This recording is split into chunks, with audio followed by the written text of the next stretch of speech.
time to catch up with the layers flocks, and these are the guys from Chick Check. I'm just about to fill up the duck pool. As you can see, it's empty, but I thought I'd show you these little guys here. So here is our little frizzle chick who had his head plucked off. His head is now starting to come back. As you can see, he's a bit of a porcupine now as they're coming through. The guineas are doing really well. I have wing clipped them, as I said, to stop them flying away. Looks like we've got a male and 2 females. So that's the male there looking at us. He's got really long little helmets. And then the girls, so you can see his are quite long and big. The girls are just going to show us their bumps. Oh, but you can see they're much smaller and they're kind of more held into their face. This is our little frizzle girl from Chick Check. And then everybody else is just hanging out today. I've cleaned inside, so I'm about to whoosh them all inside so I can clean outside. But I have pulled up a load of rocket and given it to them. So they're nibbling that, and that lovely duck, she's having a bit of a preen. I go through a love and hate with ducks. I love them when I look at them, but I hate them because they're so messy. But it's quite a nice little day hanging down with the chickens, ducks and guineas today. Well, it's got to the stage where I'm afraid I have to just admit defeat. Tomatoes this year have just not done well at all. Complete misery. I have been plagued with whitefly so badly, as you can see on these leaves. It is just disgusting. I don't know if I go like this. There you go. There you can see some whitefly flying around as I move up and down. The only fruit I have is that. I do have some outside. They've been hit a little bit by wilt, but they are fruiting a little bit. So I'm afraid I'm giving up because I just haven't got the time. So it's time to kill the tomatoes. In terms of whitefly, I honestly don't know what to do about it. It's just disgustingly, the amount of it is just way too much. I guess I can try and fumigate the greenhouse this winter, but yeah, just feeling a bit disheartened about everything at the moment, especially with this amount of whitefly, the amount of pests, and this completely failed tomato crop. I wanted to show you this really nice little zinnia flower. It's from the Oklahoma mix, so they're all different colour varieties. Now, I'm not a massive fan of pink, but what I am a fan of is contrast. And I think that contrasts beautifully with the dark dahlia foliage behind it. And then the tiny little purple verbena Bampton flowers next to it. So it kind of works together because they're the same hue, purple and pink. And there's actually the purplish tinge to the leaves and the stems on that dahlia as well, but they're different enough to kind of clash, which I like. The dahlia is just about to start budding, flowering even. It has budded, as you can see.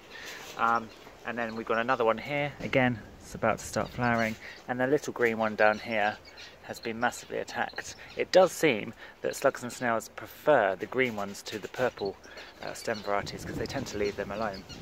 So it's very nice to see this little pink zinnia. I've also got these kind of off pink ones.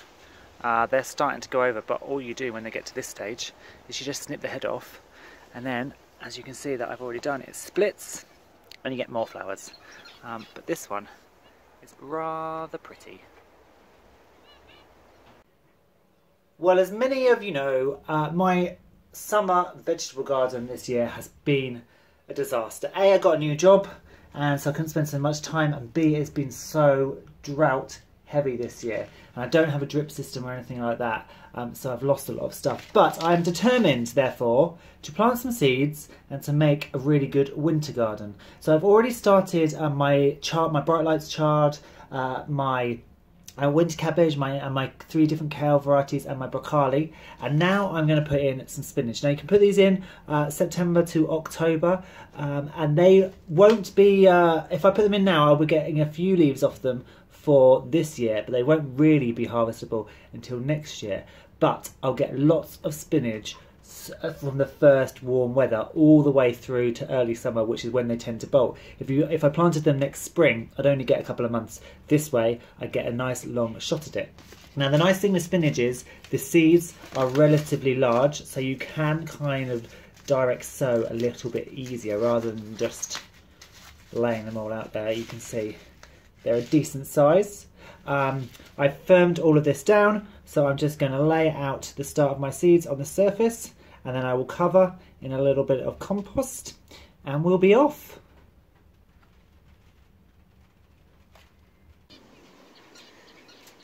So this is an old sunflower head, and in the middle there you can see a fly, and it's a hoverfly.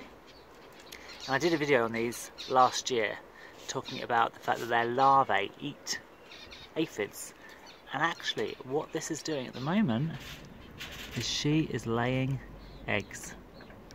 So she's laying eggs into the head of this sunflower, and they're going to hatch and they're going to eat aphids. Now they're not going to have to go very far because it's covered, and as you can see actually there's an ant, so the ants have been farming them. But that's rather cool that she's come here and she's laying her eggs on the sunflower head. So I'm going to leave the sunflower head in situ actually, so that her little grubs can walk around and grow and feed. There she is. She going to put another one in? Yep, she's putting another one in. I've never actually seen a hoverfly female laying eggs before, so that's pretty cool. That is pretty cool. And luckily she's got a buffet right here in case she wants to go and eat halfway through.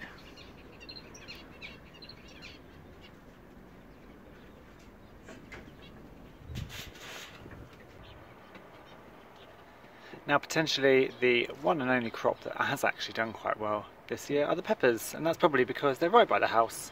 I can see them through the kitchen window, and so they're there above the quail and the surprise chicks for me to see and water every day. They're starting to colour up now. Now obviously this one has got some damage to it, so it's not one you could sell at a farmer's market or anything, but that's just really surface damage. You could still eat all the rest of that, and I probably will. As you also saw there was a whitefly. These have had whitefly, but it's not as bad as it's been on the tomatoes. The tomatoes has been really bad. The plants have got very heavy as well due to the amount of harvest. So there's a nice green one, and there's some red ones in there. And back here there are some more yellows, and again you can see there's a little bit of damage, but they're by the window as well. There's a few whiteflies flying around there as well, but overall they're doing very well, and I'm pretty happy with this little pepper harvest, and long may it continue into September and potentially October. Now the sowing of those seeds the other day actually inspired me, and I had a bit of a look and a think about what flower seeds I could start this year for next year, especially after that beautiful zinnia. And I realised that actually at this time of year you can be putting in hardy annuals for next year. So I'm going to put in some cornflowers, I'm going to put in a couple of marigolds, calendulas.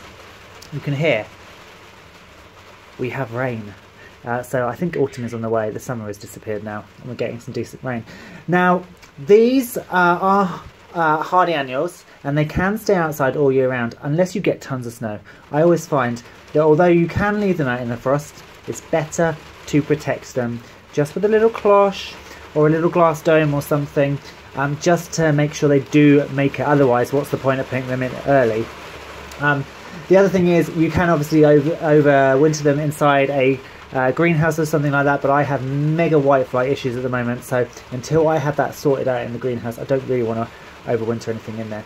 So I'm going to be planting, as I say, some marigold, calendula, citrus daisy mix and snow princess, and cornflower today. Again, these seeds, as it was with the spinach seeds, are fairly decent sized, so you can easily, and especially when you're doing small amounts, you can just pop them out by seed and you can place them on the soil.